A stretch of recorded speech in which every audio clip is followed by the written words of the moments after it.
हाय दोस्तों, तो कैसे हैं आप लोग। दोस्तों एक और शानदार वीडियो लेकर आ गए हूँ। जल्दी से मेरे चैनल को सब्सक्राइब कर लें और बेल आइकन को प्रेस कर लें।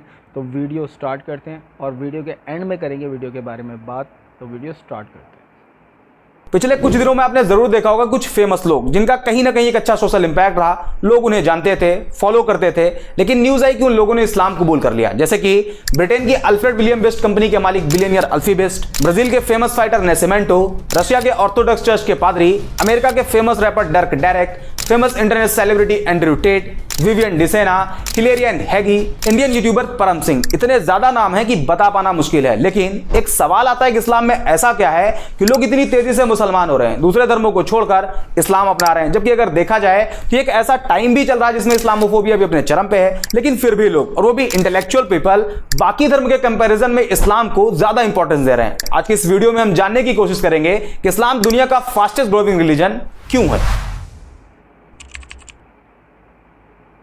इस वक्त पूरी दुनिया की पॉपुलेशन 8 बिलियन मार्क को क्रॉस कर गई, जिसमें Christian 31.11%, Muslim 24.9%, secular, non religious, agnostic, atheist, इन सब की पॉपुलेशन 15.58%, हिंदू 15.16% और बाकी बचे 13.25% में सभी रिलीजन आते हैं। दुनिया में पहली सबसे बड़ी मुस्लिम पॉपुलेशन इंडोनेशिया में रहती है, दूसरी पाकिस्तान में और तीसरी इंडिया में। तो स्टडी के मुताबिक 2050 तक इंडिया दुनिया का सबसे बड़ा मुस्लिम पॉपुलेशन वाला देश होगा। लेकिन अगर आप वर्ल्ड वाइड देखते हैं तो इस्लाम का ग्राफ लगातार तेजी से आगे बढ़ रहा और साल 2060 तक इस्लाम दुनिया का सबसे बड़ा रिलीजन बन जाएगा। Japan, Europe, France, America, India जैसे कई देशों में इस्लाम सबसे तेजी से आगे बढ़ने वाला धर्म बन गया है। तो अब सवाल आता है कि आखिर इस्लाम इतनी तेजी से क्यों आगे बढ़ रहा है। तो इसका पहला रीजन जो हमेशा से बताया गया कि मुसलमानों में फर्टिलिटी रेट बहुत ज्यादा है, बाकी रिलीजन के कंपैरिजन में मुसलमान ज्यादा बच्चे पैदा करते हैं। यही वजह है कि मुसलमान तेजी से आगे बढ़ रहे हैं। जबकि सेंट्रल हेल्थ मिनिस्ट्री के सर्वे के मुताबिक मुसलमानों के बीच फर्टिलिटी रेट भी कम हुआ है। दूसरा रीजन, दूसरे धर्म के लोग तेजी से इस्लाम की तरफ अट्रैक्ट हो रहे हैं। पर डे कहीं ना कहीं से न्यूज आती है किसी फेमस इंडिविजुअल ने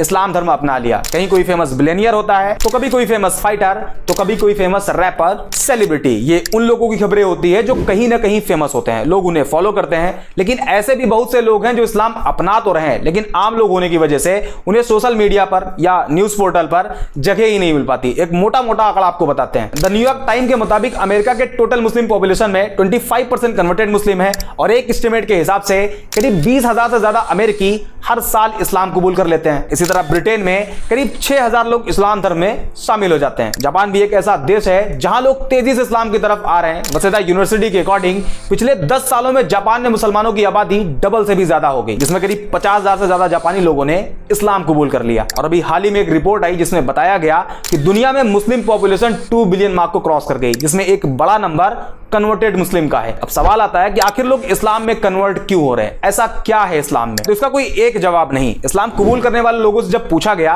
कि आपने इस्लाम क्यों कबूल किया, तो ज्यादातर लोगों ने अलग अलग रीजन बताया। लेकिन एक जो कॉमन रीजन देखा गया वो था कि जब कोई नॉन मुस्लिम किसी ऐसे मुस्लिम के कांटेक्ट में आया जो एक्चुअल मुस्लिम था, इस्लाम के बेसिक्स को फॉलो करता था, तो उसे देख के वो उसकी तरफ अट्रैक्ट होते और इस्लाम के बारे में जानने की कोशिश करते, जिसमें कुछ ऐसी चीजें उन्हें मालूम चलती जो एक नॉन मुस्लिम के लिए बड़ी सरप्राइज होती। For example social equality. बाकी धर्मों में देखा जाता है कि एक इंसान को दूसरे इंसान के आगे काफी नीचा दिखाया गया है। जैसे इंडिया में जातियों में बांट दिया गया, उसमें भी कैटेगरी बना दी गई और सबसे कमजोर कास्ट कैटेगरी को शूद्र बताया गया। ऊंची कास्ट के लोग उन्हें अछूत मानते, उनके हाथ का पानी तक नहीं पीते। इसी तरह दूसरे धर्मों में काले गोरे इंसान को लेकर डिस्क्रिमिनेट किया गया, काले लोगों को गुलाम बना लिया जाता, उनकी पिटाई भी होती और उनसे जानवरों की तरह काम भी लिया जाता। ऐसे में जब कोई नॉन मुस्लिम जिसे सोशल जस्टिस नहीं दिया गया था, उसने इस्लाम को पढ़ा और पाया कि प्रॉफिट ऑफ इस्लाम ने किसी बिलाल नाम के काले गुलाम को न सिर्फ आजादी दिलाई, बल्कि आजादी के साथ साथ बाकी मुसलमानों के आगे बिलाल को काबे की छत पर अजान कहने के लिए खड़ा कर दिया। इसके अलावा जब लोगों ने प्रॉफिट ऑफ इस्लाम की एक स्पीच के बारे में जाना जिसमें उन्होंने कहा था एक अरेबियन किसी नॉन अरेबियन से सुपीरियर नहीं, और ना ही कोई नॉन अरेबियन किसी अरेबियन से सुपीरियर है, ना कोई काला किसी गोरे से सुपीरियर है और ना ही कोई गोरा किसी काले से। यह जानने के बाद कि इस्लाम में कोई ऊंचा नीचा नहीं, इस एक पॉइंट की वजह से न जाने कितने लोगों ने इस्लाम कबूल कर लिया। दूसरा रीजन फॉरगिवनेस। इस्लाम में माफ कर देने वाला जो कॉन्सेप्ट है वो भी बड़ा शानदार है। जब लोगों ने उसे जाना तो वो भी उन्हें बहुत पसंद आया और लोगों ने इस्लाम कबूल कर लिया। फॉर एग्जांपल मान लीजिए कि अगर किसी इंसान को एक पूरी कम्युनिटी बुरा भला कहे, उसे बाइकआउट कर दे, यहां तक कि उसे जान से मारने की कोशिश करे, तो रिएक्शन ये होगा कि जब भी उसे उस कम्युनिटी पर कंट्रोल मिलेगा वो अपना बदला जरूर लेगा। सारे लोगों से ना सही, लेकिन उन लोगों को जरूर टारगेट करेगा जो उसके खिलाफ उसके ही लोगों को भड़काते थे, उसे मार के लाने वाले को इनाम देने की बात कहते थे। आमतौर पर यही देखा जाता है। लेकिन इस्लामिक हिस्ट्री में इसके जस्ट उल्टा है। 7वीं सेंचुरी में जब इस्लाम की शुरुआत हुई, उसके कई सालों बाद तक, करीब 10 साल बताया जाता है, इस पीरियड में टोटल 40 से कम मुसलमान थे। उस टाइम अरब के जो पावरफुल लोग थे वो मुसलमानों को परेशान करते, प्रॉफिट ऑफ इस्लाम को जान से मारने की प्लानिंग करते, उन्हें जान से मार देने वाले को इनाम देने का वादा करते। यहां तक कि उस टाइम जितने मुसलमान थे उन सभी का सोशल बाइकआउट कर दिया गया और 3 साल तक अबी तालिब नाम की एक पहाड़ी पर कैद कर दिया गया। और मक्का के सरदारों ने यह अनाउंस कर दिया कि कोई भी मुसलमानों को कोई सामान न बेचे और अगर कोई ऐसा करता है तो उसे भी नहीं छोड़ा जाएगा। 3 साल बाद बाइकआउट पीरियड खत्म हुआ, लेकिन मक्का के लोग मुसलमानों को अभी भी टारगेट करते। सिचुएशन को देखते हुए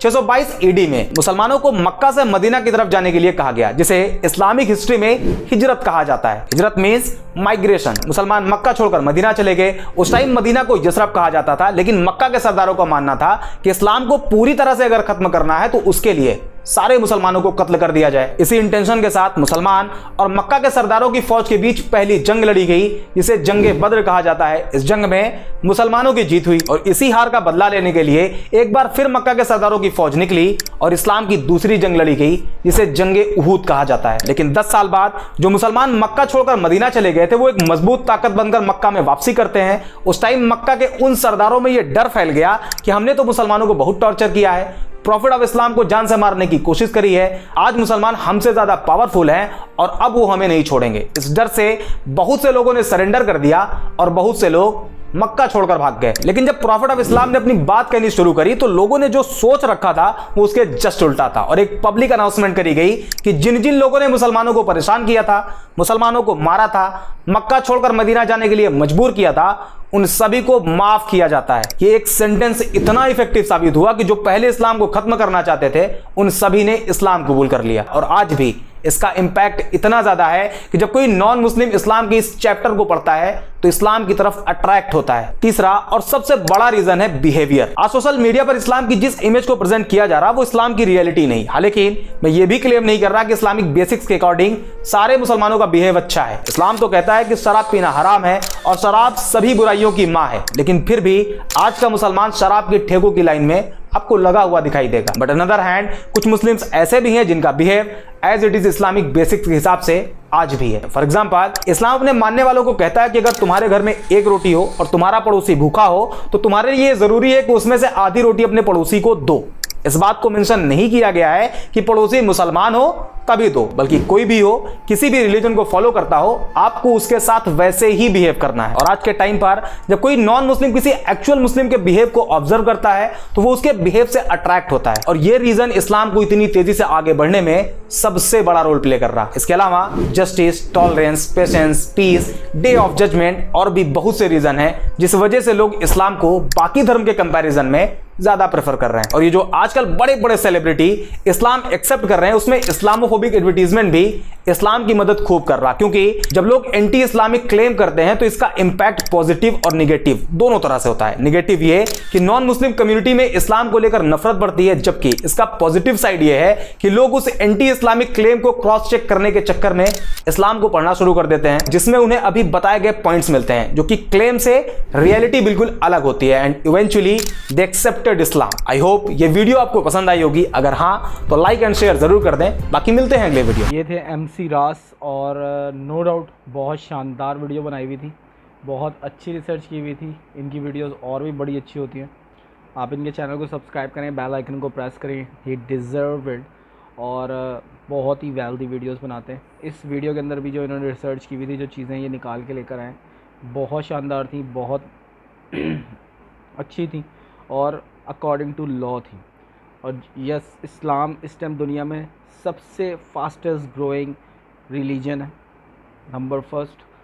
नंबर सेकंड क्यों है, वजह जो इन्होंने बताई है वो बिल्कुल सही है।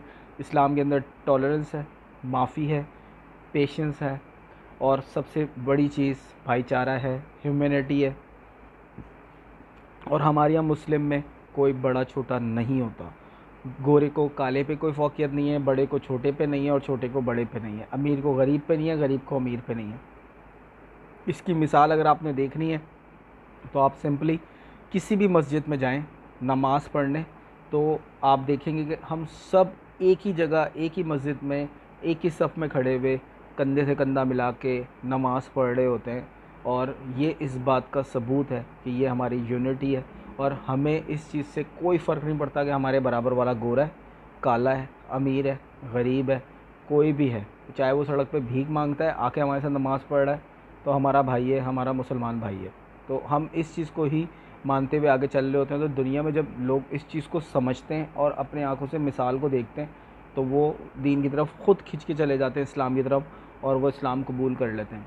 इस्लाम को बदनाम करने के भी बहुत सारे तरीके निकालें, बहुत सारी गलत कहानियाँ सुनाई जाती हैं, गलत चीज़ें दिखाई जाती हैं। कुछ तालिबान टाइप के लोग, अलकायदा टाइप के लोग, इन्होंने इस्लाम की इमेज को बहुत ज़्यादा डैमेज किया, बहुत ज़्यादा ख़राब किया, टेररिस्ट बना के दिखाया दुनिया में। और 9/11 के बाद तो सीन ही बिल्कुल चेंज कर दिया कि भाई मुसलमान तो होती ही टेररिस्ट हैं और इस तरह से उस तरह से। पर आप देखें जहाँ जहाँ मुसलमान रहते हैं, क्या वो पीसफुली नहीं रहते? क्या वो अपने काम से काम नहीं रख रहे? क्या वो अपने दीन के अंदर खुश नहीं हैं? सारी चीज़ें मौजूद हैं, पर ये सब चीज़ें कौन उजागर करेगा, कौन बताएगा? ये भी एक बड़ा क्वेश्चन मार्क है। तो कैसी लगी आप लोगों को ये वीडियो, मुझे कमेंट करके ज़रूर बताइएगा। मिलते हैं अगली किसी वीडियो में, तब तक के लिए बाय बाय।